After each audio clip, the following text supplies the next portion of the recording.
الشيطان الرجيم بسم الله الرحمن الرحيم بسم الله الحمد لله والصلاة والسلام على رسول الله وعلى آله وصحبه ومن والاه ربي اشرح لي صدري ويسر لي أمري واحلل عقدة من لساني يفقهوا قولي آمين يا رب العالمين.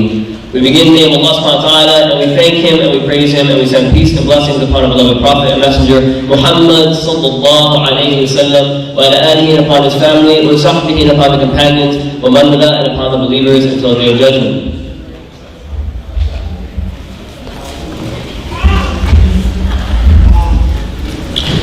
I want to start by mentioning that first and foremost, Jazakallah for having me here, and that this is not about the people up here, it's about you. Because you are the best. I believe you are the best. And I'm going to explain why, inshallah. But before that, I want to talk to people and talk to you about something that happened to me. This maybe happened about a month ago. One thing I do on the side, I volunteer as an EMT. So I just want to share something with you, inshallah, it won't be too graphic. We get a phone call, probably 2 or 3 in the morning. 2 or 3 in the morning, we get a phone call, and we're told that you're going to go to this address. There's a boy, he's 14 years old, and his heart has stopped. At 14 years old, his heart has stopped. So we rush in the ambulance, and we arrive on scene, and we try to see what's going on. And the boy, he was lying down on the couch. He had just asked his mother, I need a glass of water. And next thing she knows, he's lying on the ground. He's no longer on the couch. And she's saying, he's not breathing, and she's yelling, and it's a very, very difficult situation. What we're supposed to do at that moment is we're supposed to take, our training takes over, we're supposed to start doing CPR, start pumping the heart back. On the ride to the hospital, we're still worried about this young boy, right? Our young brother in humanity, he's 14 years old. And we're worried about him, and we're trying to do whatever it is we're supposed to be doing. Because at that moment, it didn't matter what school he went to.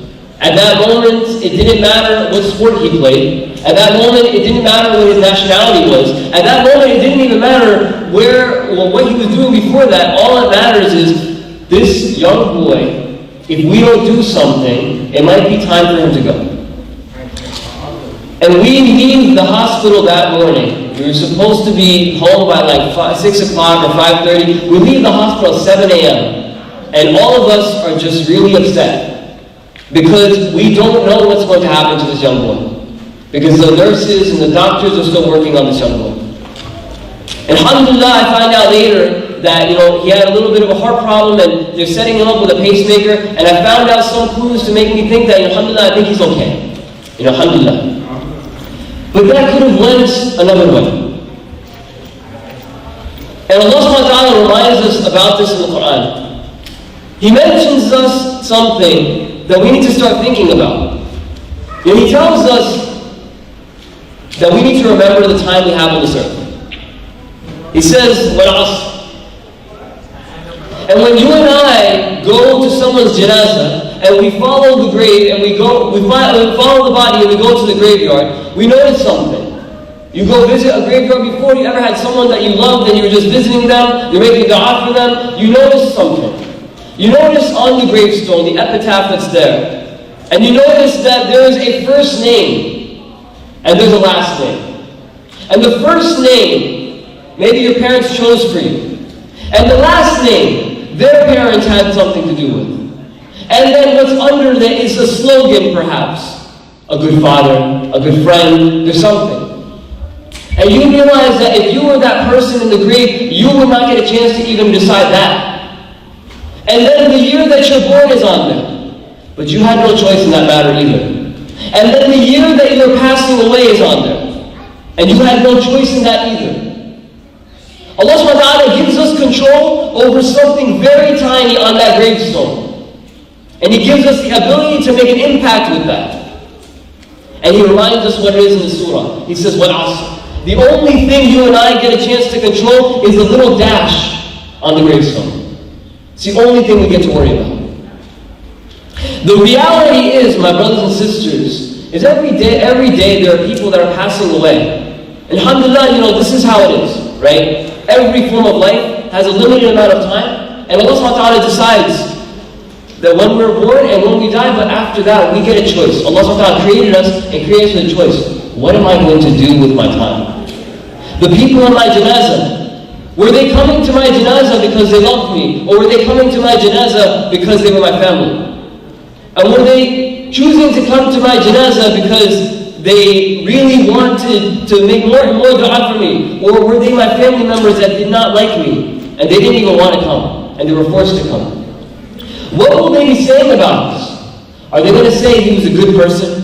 He was kind to his brothers and sisters?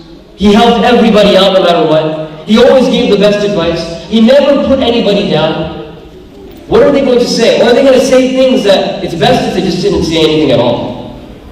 We get a chance to decide what our legacy is going to be. And Allah subhanahu wa ta'ala, He reminds us of something. You know, when Allah swears by something in the Quran, He brings up something, He brings up a few things. Number one, it's very important. And Allah subhanahu wa ta'ala swears by time in a few parts in the Quran, but He swears by this form of time that makes us think that time is ticking. The sands of time are moving. There's only so much time left out. You squeeze a fruit and there's only so much juice that comes out of it. He says, وَالْعَصْرِ. And then He goes on to say, إِنَّ الْإِنسَانَ لَفِي خُسْرٍ. Now if the surah stopped at this point, we would be lost. We wouldn't know what to do. We would be going crazy. Because Allah subhanahu wa ta'ala says that He swears by time and He calls time as a witness. When He says that follows, He says, I can call time as a witness. And if time were to say something about all of humanity, the hundreds and hundreds of years of the Muslims before us, and the hundreds and hundreds of years of the Muslims after, the thousands of years of humanity before, and the thousands of years after, time is going to tell a story that is going to bring them all in the same boat. And He's going to say something. If you were to find out something about the majority of mankind, if someone were to tell you about the majority of mankind that have ever existed or that will exist, you and I would want to pay attention. And He says, إِنَّ الْإِنسَانَ لَفِي خُسْرٍ. He says that mankind is destined for a great loss. Surely mankind is in a great loss. But Allah subhanahu wa ta'ala continues the surah and He talks about the exception. And before I discuss what the exception is, I want you to imagine you are going to a job interview, or you're going to a college interview, or you're trying to apply for a very prestigious high school, and you find yourself dressed up with a nice suit and tie, and you're proudly handing in your application, and there's two piles. You see that the secretary is going to take your application, and they're going to say you're in the accepted pile, or you're in the rejected pile. And you're very proud of yourself because you listed all the extracurricular activities that you've been doing. You listed the GPA that you have, and you're very proud. You've worked very hard to get your grades that high. You know, you play in some sports and you want to put down, hey, I was captain this year, so it shows some leadership, you know. And you're going to put all the things down that make who you are so they can understand who they're accepting. And then you're talking to all the people. Suppose it was a school, you're going to say, you know, I cannot wait for this school. And you know what I'm going to do? And you're so excited, you say, I applied here, and here, and here, and here. I cannot wait for this new job. And I can't wait to pick out the job that will give me the most benefits. You know, this job, they pay for my health insurance. You know, I don't have to worry about that. This school has the best gym in the area. It has some of the best nursing programs out there. For accounting or business majors, it's the best. Everybody in the country knows the school, and if I graduate from this school, they're going to know. But you know what? I'm also a great athlete. I'm going to wait to see how much money are they going to give me. If I join their football team or I join their soccer team, how much money are they going to give me? And we're thinking of ourselves, we're saying, you know, I'm applying to these 4 different places, but I'm going to go by what they give me. I want to know who's going to give me the most money, who's going to give me the most scholarship. I worked hard for my grades. I've been working hard, so who wants me the most? That's where I'm going to go. And we're very excited.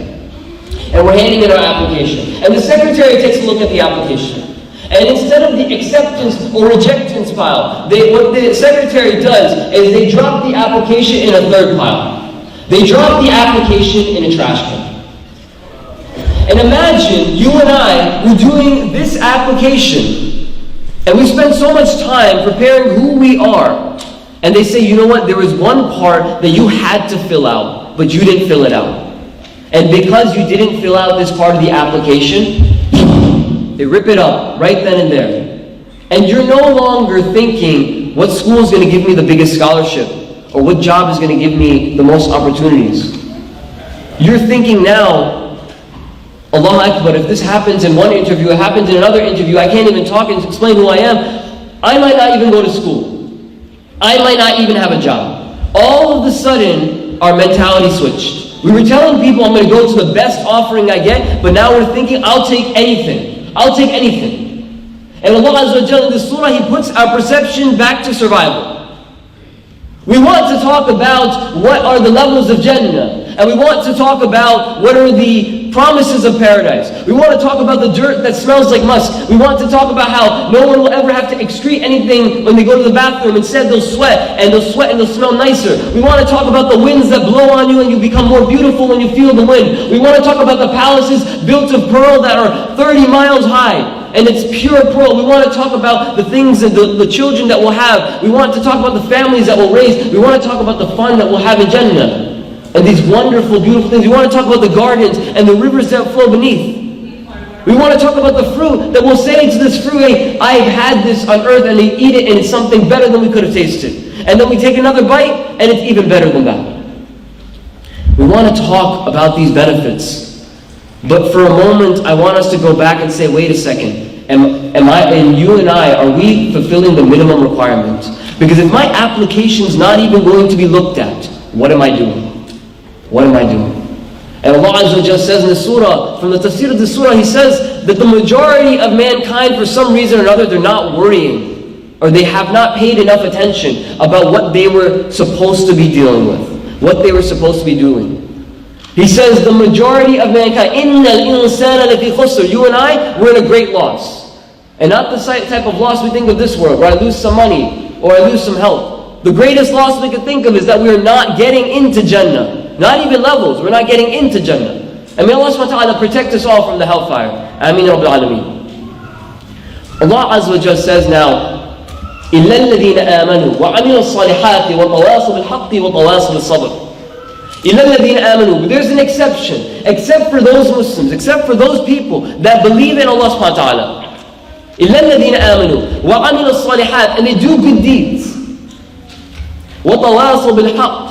And they call to the truth, and وَتَوَاصَوْا بِالصَّبْرِ. And they are patient while they do so. There are 4 things that you and I need to worry about.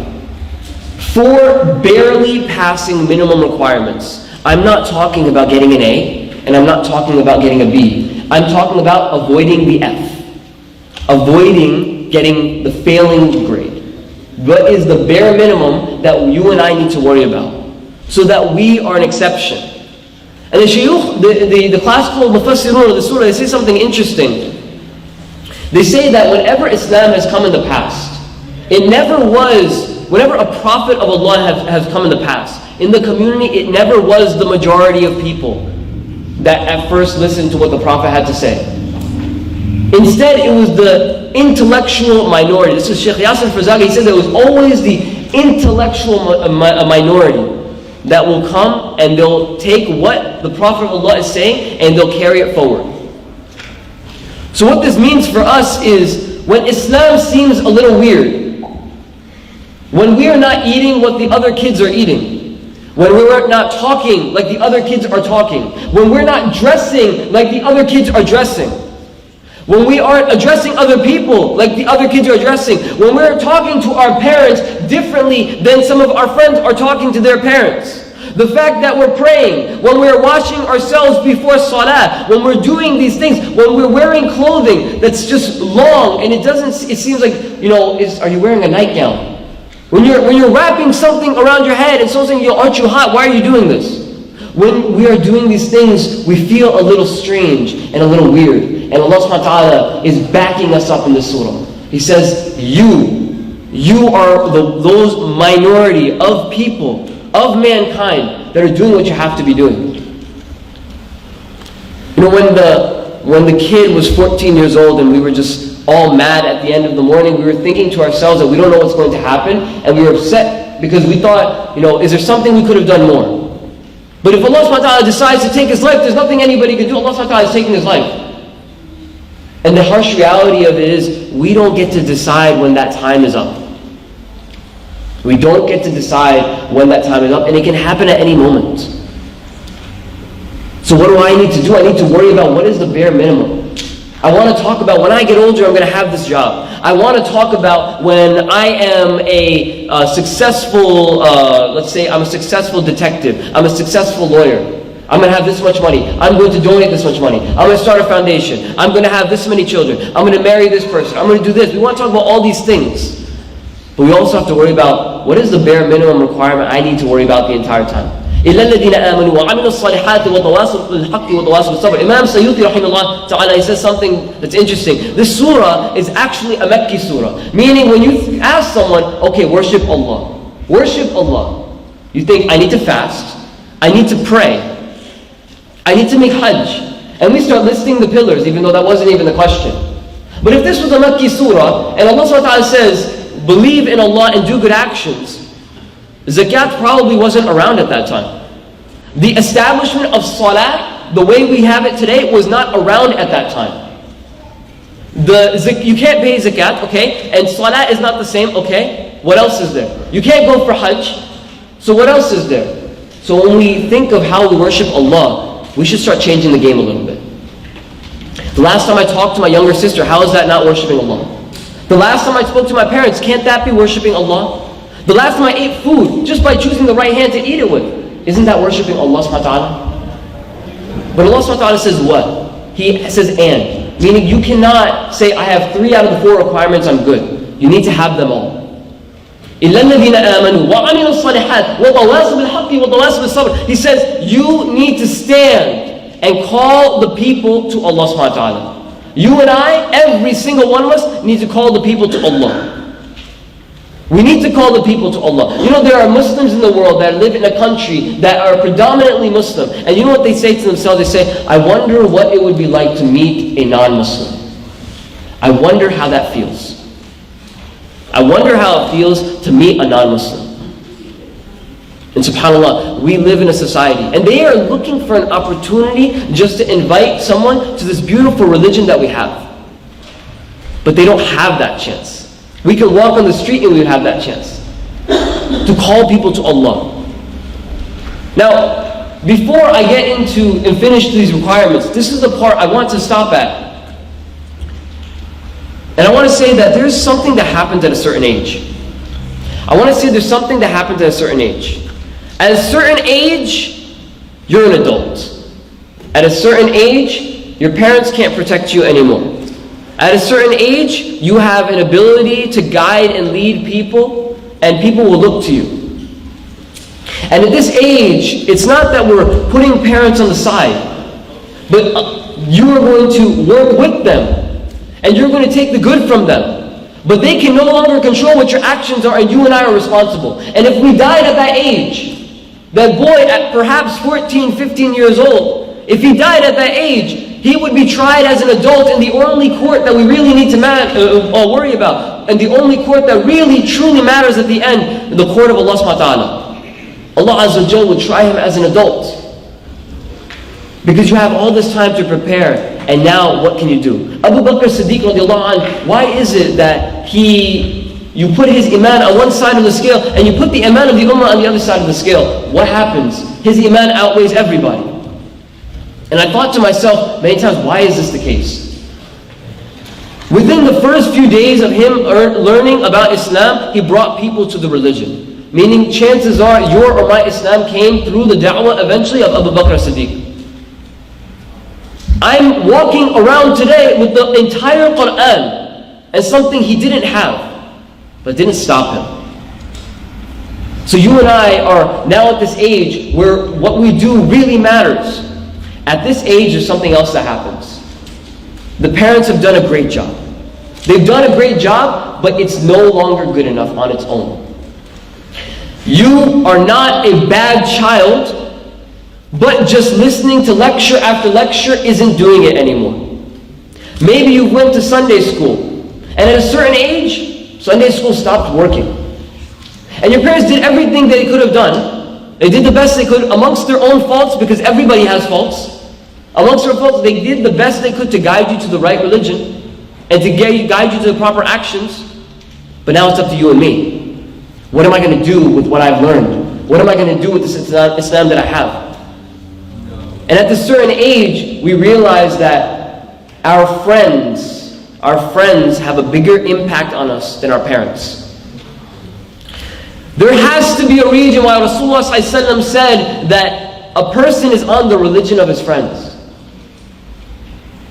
And for those of you who are older, you might understand a little bit what I'm saying. If you come home and your shirt smells like nicotine, even if you weren't smoking, your mom and dad thinks that you were smoking. And if you come home and you smell like trash, even if you weren't taking out the garbage, you were around that garbage and now you smell like you were. But if you come home and you smell really pleasant, you smell like a nice perfume or nice musk, even if you didn't spray some perfume on today, people will still think, wow, this is good. This person smells really good. The Prophet ﷺ says that we have friends, and our friends are kind of like this. There are certain friends of ours that they're kind of like a blacksmith, and there are friends of ours that are kind of like a perfume seller. That the people, when they hang out with the blacksmith, a bad friend is like hanging out with a blacksmith. That whether you like it or not, even if you weren't smoking, even if you weren't getting high, even if you were not drunk, you still smell like alcohol, or you still smell like drugs. Even if you weren't doing anything. And if you were doing the right things, if you're around someone who sells perfume for a living, even if you weren't doing the right things, you're still going to smell in a good way. Allah subhanahu wa ta'ala tells us that you and I have some things that we have to do. Now I want to tell you what happens in most schools. Most Muslims that I talk to, they say, there aren't that many Muslims in my school. There aren't that many Muslims in my school. And then they say, I know there's a few Muslims, but they don't really, they're not really practicing or something like that. And then they say, I come home from school and sometimes I pray salah. What's stopping us from praying in school? What's stopping us from calling other people to pray in school? What's stopping us from starting something? What's stopping us from going to the principal and saying that we need to pray Jummah salah? So this Friday, we want to pray Jummah. We need you to give us a room and give us 5 to 10 minutes. We're going to pray Jummah. And alhamdulillah, I came from a public high school where some brothers thought like this. They were some of my seniors. And they thought like this, and they went to the principal and they started talking to him. And till this day, since they were there maybe 10 years later, there are Muslims that are praying Jummah Salah in that high school every single Friday. And 40, 50 Muslims sometimes, maybe 20 Muslims sometimes, even 10 Muslims sometimes. They leave class early in a public high school and they pray the Jummah Salah. And every year, people graduate. That means every year, someone else has to be able to give the khutbah. And they make it work. This is their deen. And there are some teachers that they don't necessarily want the students to pray in school. But the principal allows it, and the students, they know that I need to behave the best that I possibly can. Because if I don't, I can't go to Jummah. But when I went to school, something interesting started happening. The brothers would be dressed up really nicely on Fridays. We would wear button-down shirts, and we would wear nice pants that were ironed, and we would wear ties. And the Muslims were saying salam to each other in the hallway, and people were wondering, are you going to some event today? What's going on here? And when I went to school, they legitimately just said, today is our Jummah. We should be proud today is Jummah, and we want to show people today is Jummah, so we're going to dress up because today is Jummah. We're going to dress up because today is Jummah. I run a soccer group back in Jersey, and I don't know if you've known, you might have seen in some cartoons, sometimes there's white stuff that falls from the sky, it's very cold. It's called snow. I don't know if you've ever heard of it before. But right now in New Jersey, there's snow on the ground. Alhamdulillah, I'm here. And even in the winter, we get the craziest people because we all want to play soccer no matter what. And sometimes they want to bring shovels to the soccer field and shovel the soccer field so we can play even in the snow. So 32-degree weather, 33-degree weather, we just put a hoodie on and we're all playing soccer. And I run this group, and mostly it's guys. And some of them are Muslim, some of them are not Muslim, it doesn't really matter. We're all there to play soccer, alhamdulillah. And they tell me, I ask them, if I'm doing something wrong, please tell me. Because they're yelling at me some days, they're screaming at me some days. That was a goal, didn't you see that? I scored, blah, blah, blah. That was offsides, why aren't you calling this, blah, blah, blah, blah. And I'm thinking to myself, I just wanted to play soccer, and now I have all these strangers yelling at me. Like, how did I even get in this situation? I'm going home, you know? But they tell me, one of the brothers, he told me, he said, you know, you keep asking us, why do you, they ask us, how am I doing? And I asked them, how am I doing? Is there something you want to change or something like that? And they said, no, you know what? We like how you're doing it. So he tells me, he says, you know what? We like how you're running things. We like how you're running things, so we have no complaints. At the end of the day, after yelling and screaming, when we get our brains back, because in soccer you see red and you go crazy, but when we get everything back and we calm down, we like how things are going. Alhamdulillah. And I was thinking to myself, why is it that they like that? I thought to myself that I grew up learning about the Prophet ﷺ. And what am I trying to do? I'm just trying to do things that he would do. Say salam or say hi to these people. Ask them how their families are. Just talk to them with respect. I'm literally just trying to do what the Prophet ﷺ does. And I'm not doing that very well. I'm falling short quite a bit. But I'm thinking to myself, I'm legitimately just trying to be like the Prophet ﷺ when I'm leading this. And the people, they love it. Islam has everything to offer everybody out there. Has everything to offer. Sometimes we inherit it and we're walking around today still trying to accept our Islam. Some Muslims were still trying to accept our Islam. And alhamdulillah, it's a journey. It's a journey. There's no problem with that. But whatever good you've taken from it, whatever good that's come from it, there's a lot of value there. A lot of value that the rest of the dunya, they want. They want to know. They want to get their lives to be better. You know, when you're in school and you're thinking, all of these kids they're smoking something they shouldn't be smoking. They're consuming things they shouldn't be consuming. They're listening and watching the things they shouldn't be watching. They're drinking things they shouldn't be drinking. And you're thinking to yourself that, I can't do that. I'm a Muslim. And you think that you're losing. And most households, so many households are broken. Families have only a mother or only a father. Children have died to drunk driving accidents. People have become consumed and addicted to substances. Families are broken. And even a little bit of Islam would have made all of the problems better. Would have put everything better. You know what I wish for you Muslims, what I wish for you is that 20, 30 years down the line, you have children that respect you as their parents. And I ask Allah subhanahu wa ta'ala to bless you 20, 30 years down the line with a household that's not broken. And I ask Allah subhanahu wa ta'ala to bless you with children that want to learn about Islam. I ask Allah subhanahu wa ta'ala to make your children the leaders of the community so people look at them and say, I want you to be like that kid. I ask Allah subhanahu wa ta'ala to bless you with children that one day people will see and say, I want you to hang out with that kid. I ask Allah subhanahu wa ta'ala to preserve your Islam and allow you to be those people that only get closer to Allah subhanahu wa ta'ala as the day goes on. Because the harsh reality of the situation is, when I was in school and even after, there was only a few Muslims in the soccer field, and when Ramadan came, not all of them were fasting. The harsh reality is, there are very few Muslims you find today in the football locker room that are praying their Dhuhr Salah before practice. The harsh reality of today is that sometimes it's the Muslims that are on these teams that are dealing drugs. That's the harsh reality. That we're running so far away from an Islam that's trying to save us. And we never understood the value of it. But when the teachers see that there's a kid in school that's respectful, that's an Islamic concept. And that's something looked highly upon. When they see natural leaders, that's an Islamic concept.